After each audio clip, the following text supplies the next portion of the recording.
யூடியூபை பார்த்து ஏமாறவே கூடாது. இரண்டு கண்ணும் தெரியாத எத்தனையோ தேவனுடைய மனிதர்கள் பிரசங்கம் பண்ணிட்டு இருக்காங்க. இரண்டு காலம் இல்லாத எத்தனையோ தேவ மனிதர்கள் வீழ்ச்சியில பிரசங்கம் பண்ணி கொண்டிருக்கிறாங்க. எத்தனையோ மனிதர்கள் இரண்டு கிட்னியும் ஃபெயிலியர் ஆகி பிரசங்கம் பண்றாங்க. அப்படிப்பட்ட பிரசித்தி பெற்றவர்களை கர்த்தர் சுகமாக்கினதை கேள்விப்பட்டதுண்டா?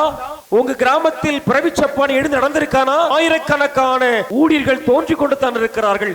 ஆயிரக்கணக்கிலே சபைகள் உண்டாய் கொண்டிருக்கிறது. ஆகிலும் இயேசு செய்த அற்புதங்களை ஒருவனும் ஒரு காலம் செய்யவில்லை. ஒரு சபை எழும்ப போகிறது. அது உலர்ந்து போன சபை, பற்றற்ற சபை. சமாரிய ஸ்திரியை போல யூதனாய் பார்த்து, மரியாதைக்குரியவராய் இயேசுவை பார்த்து ஆண்டவனை என்று அழைத்து, நீர்தான் உலக ரட்சகர் என்று சொல்லுகிற ஒரு சபை எழும்புகிறது.